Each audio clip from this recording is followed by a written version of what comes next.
ಅನುದಾನ ಹಂಚಿಕೆಯಲ್ಲಿ ತಾರತಮ್ಯ, ಆಡಳಿತ ಮತ್ತು ವಿರೋಧ ಪಕ್ಷದ ಸದಸ್ಯರ ನಡುವೆ ವಾಗ್ವಾದ. ಲಕ್ಷ್ಮೇಶ್ವರ ಪಟ್ಟಣದ ಪುರಸಭೆಯ ಅಧ್ಯಕ್ಷರ ಅಧ್ಯಕ್ಷತೆಯಲ್ಲಿ ಸಾಮಾನ್ಯ ಸಭೆ ಜರುಗಿತು.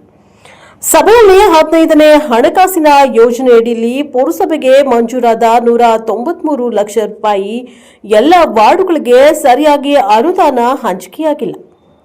ಬರೀ ಆಡಳಿತ ಪಕ್ಷದವರೇ ತಮ್ಮ ವಾರ್ಡ್ಗೆ ಹಾಕಿಕೊಂಡಿದ್ದಾರೆ ಎಂದು ವಿರೋಧ ಪಕ್ಷದ ಸದಸ್ಯರ ಅಸಮಾಧಾನ.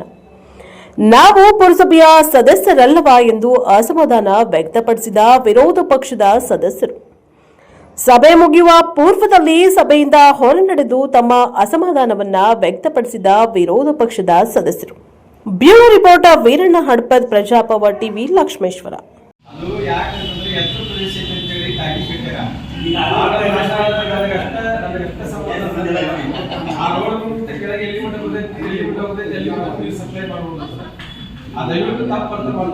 ತಮ್ಮ ಮನೆಯಿಂದ ಕೊಡ್ತಾರನ್ರಿ?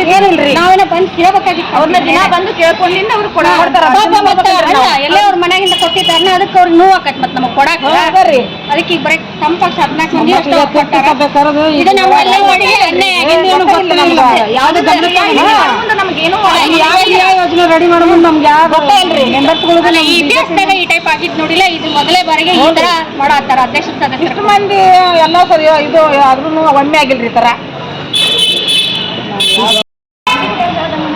ಈಗ ವಾರ್ಡ್ ಪುರಸಭೆಯಿಂದ 23 ವಾರ್ಡ್ಗಳು ಸಂಬಂಧ ಆಗ್ತಾವು. ಅವ್ರು ಏನ್ ಮಾಡ್ಯಾರ, ವಿರೋಧ ಪಕ್ಷದವ್ರು ನಮ್ಮ ಯಾವ ವಾರ್ಡನ್ನು ಗಣನೆಗೆ ತಗೊಂಡಿಲ್ಲ. ಬಂದಂತ ಎಲ್ಲ ಅಮೌಂಟನ್ನು ಆಡಳಿತ ಪಕ್ಷದವ್ರು ಹಾಕೊಂಡಾರ. ಹೀಗಾಗಿ ನಮ್ಮ ಇದರ ಬಗ್ಗೆ ಎಲ್ಲರಿಗೂ ವಿರೋಧ ಐತಿ. ಇದರ ಪ್ರಕಾರ ನಾವು ಏನು DC ಅವ್ರಿಗೆ ಮನವಿ ಮಾಡೇವಿ, ಸಾರ್ವಜನಿಕರು ಎಲ್ಲ ಜನರು ನಮ್ಗೆ ಸಪೋರ್ಟ್ ಮಾಡ್ಬೇಕಂತ